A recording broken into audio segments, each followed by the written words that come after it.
Look, thanks for that kind introduction. I did jump at the opportunity to have a chat today about what we're doing at NEM because we've never spoken about it publicly before, and I think it's probably time we did. And also to help maybe provide the link between what we call,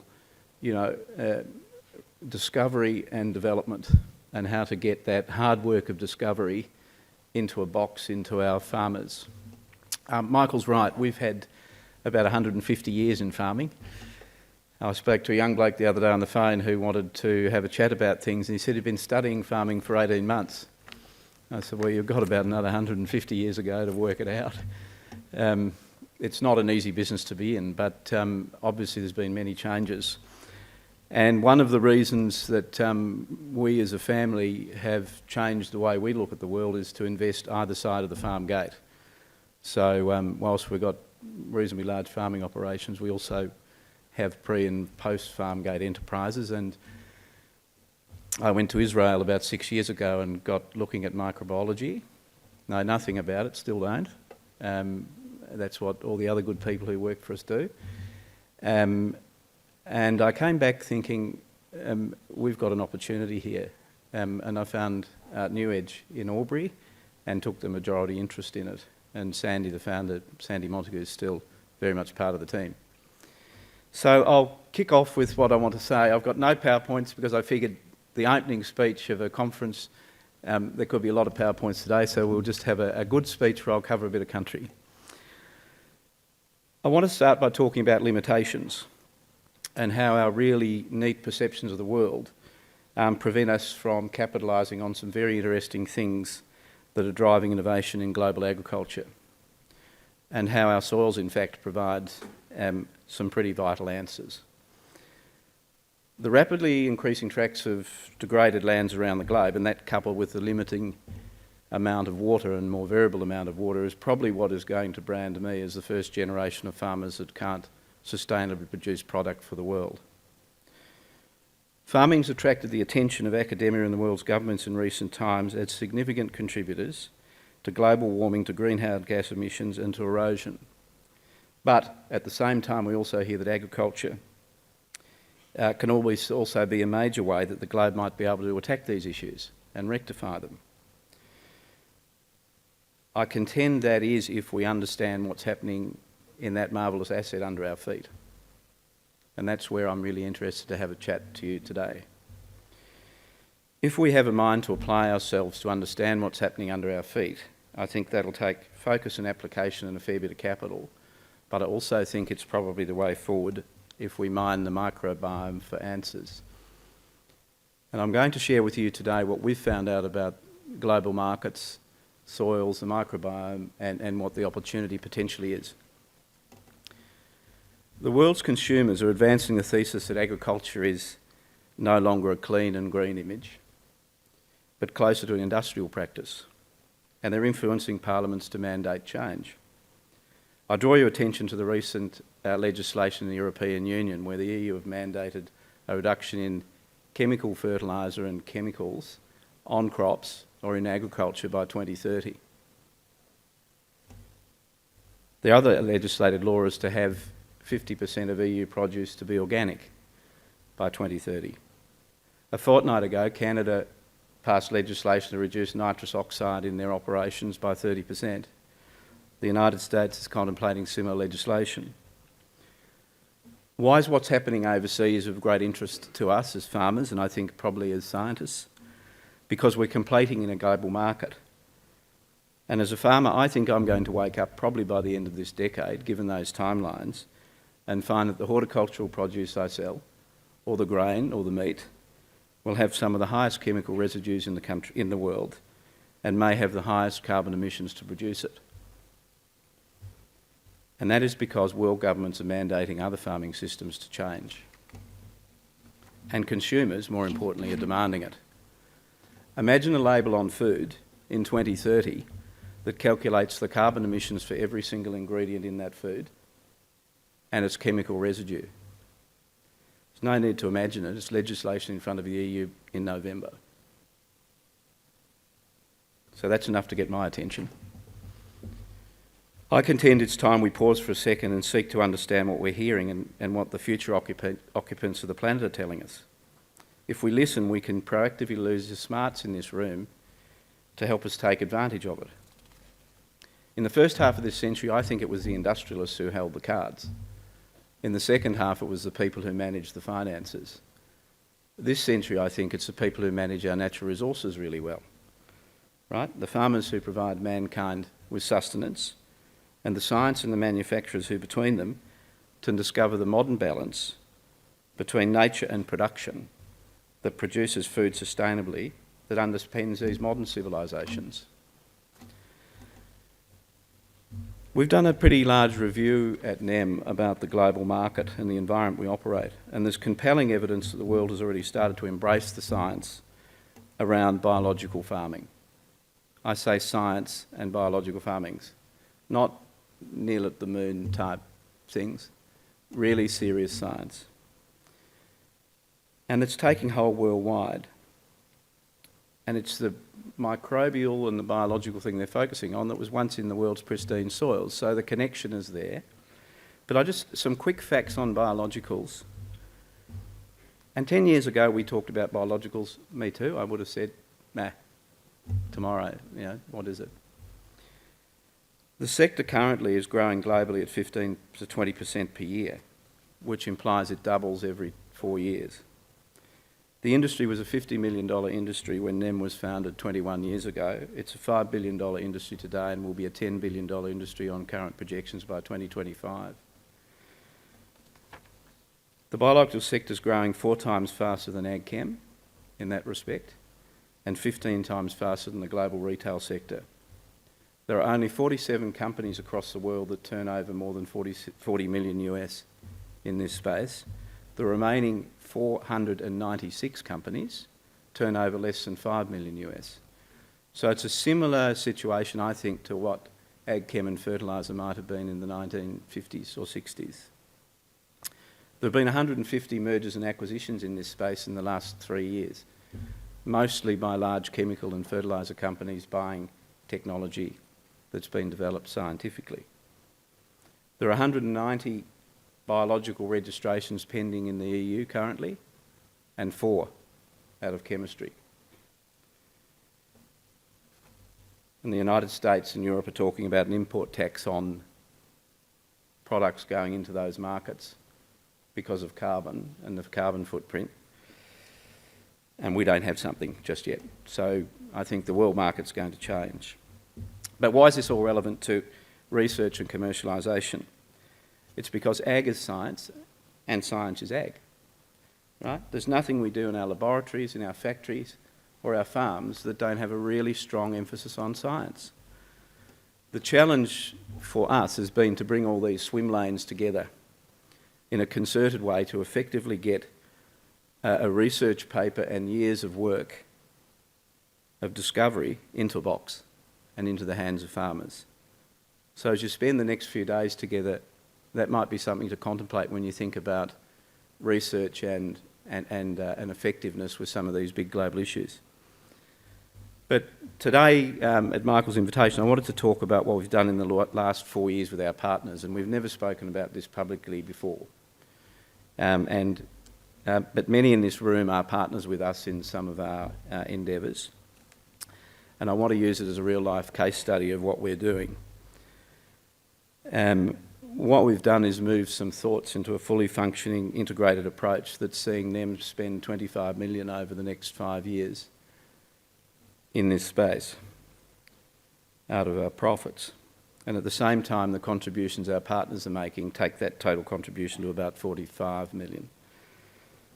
And that is so that we can support Australian agriculture privately and pragmatically. 4 years ago, NEM was a small company in Albury. Now it supplies 65% of Australia's microbial inoculants. It has 800 distributor points here and around the world now. We're an exporter to Europe, the United States, Latin America and the EU, all in 4 years. We're growing at 30% year on year, and we sit in that top 47 companies around the world. So we can afford to have an investment in this space. We also provide beneficial microbes from our factory to many companies that operate here and sell biofertilisers.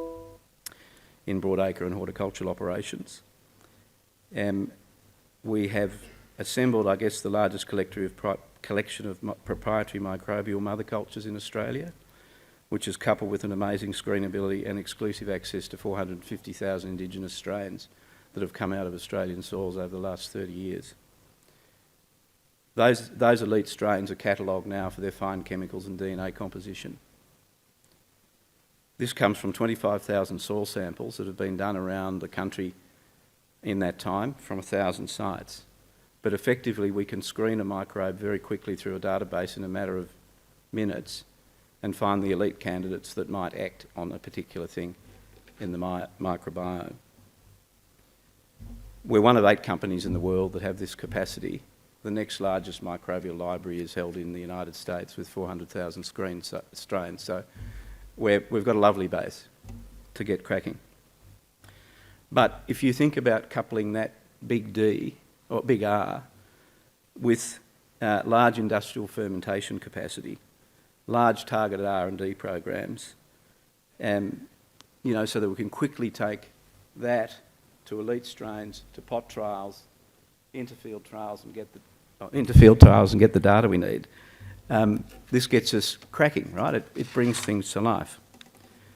So I think we've provided Australia with the first commercial pathway in 30 to 40 years for the work you've done over that, and put it together in a really unique model that's capital light and really focused.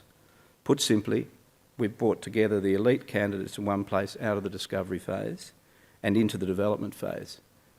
It's a lovely symbiosis where our partners are the discoverers and we are the developers.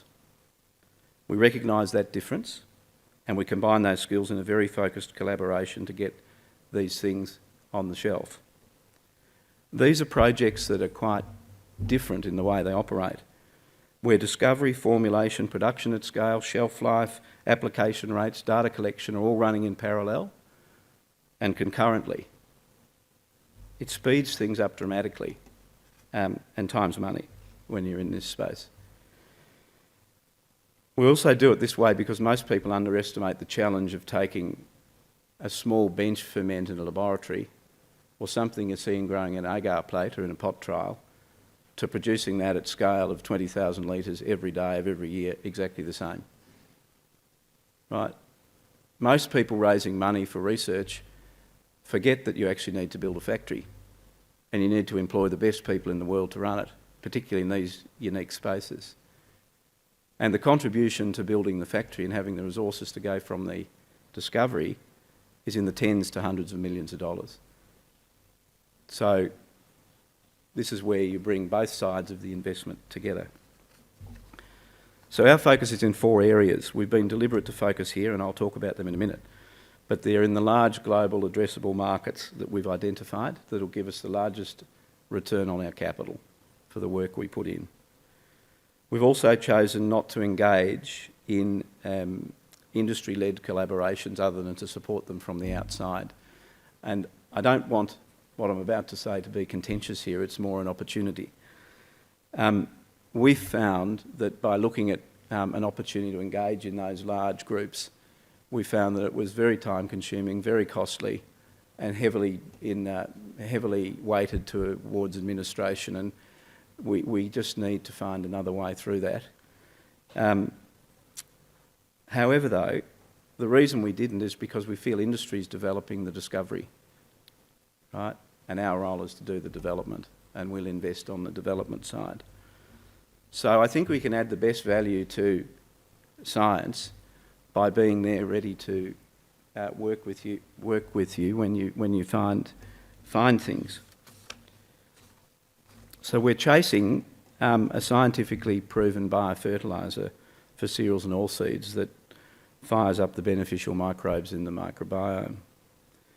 The second thing we're chasing is a consortium of microbes that reduces abiotic stress impacts on cereals. The third's a beneficial inoculant for pulses and cereals that speeds up the nitrogen cycle and may increase soil carbon, and I say may, over time. And the last one's a microbial encapsulation formulation that would allow us to keep microbes alive in their state and potentially be applied to conventional fertiliser or chemistry. That's one of the challenges, is to actually formulate to take the science forward.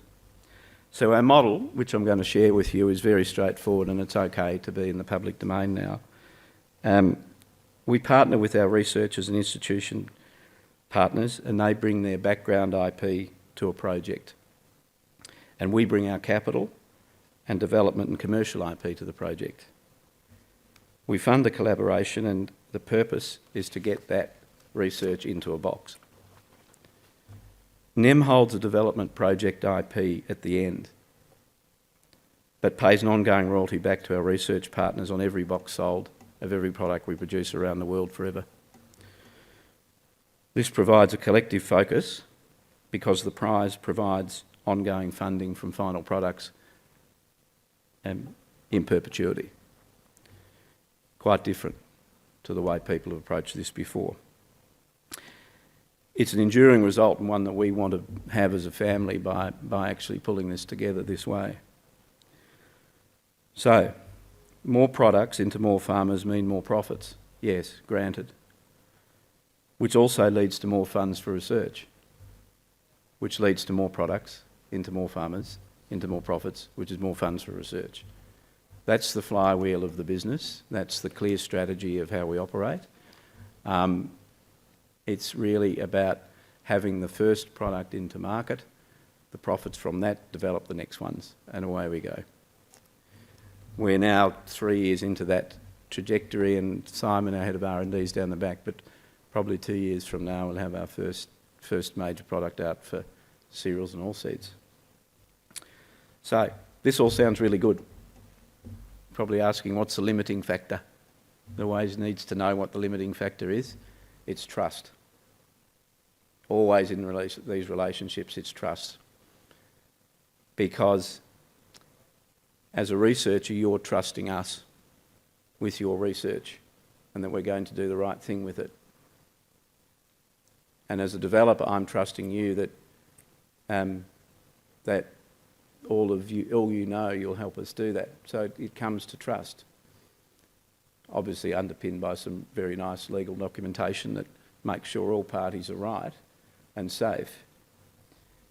But I'm really conscious that this is a bit like you're giving away your firstborn to a project to get it into market.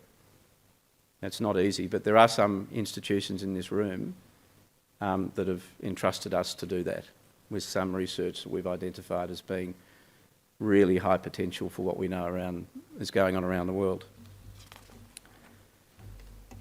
So, in sort of drawing to an end, I hope that in 5 years, Michael, I could be here and say that today was the day I opened the model, to the world, and that in fact we've got our first 1 or 2 products into the box, and that we have the model functioning really well. I'm confident I think we could probably do that. But what I really want to say is just here's to more enduring relationships in this space between agriculture and science, and here's to the clarity to see through what is sometimes a lot of noise and find a pathway to do something not just for the minute and not so as to grab the next soundbite to raise capital for a value of a company. Do it for the long term and the long haul, and you'll get through. We'll remove the limitations that way. Our corporate purpose is harnessing the best science to support farming and a healthier planet. And that's what we do. So, may you all have a really enjoyable conference together. I think these things are always about catching up with old mates and seeing what they're up to, learning more, collaborating more. But overall, just keep prosecuting that thesis that you're doing here in the CRC, which is to do good, right? To do great things that can one day turn into something quite profound. And I really commend the CRC. Michael's given me a good run on it, and I really commend what you're doing.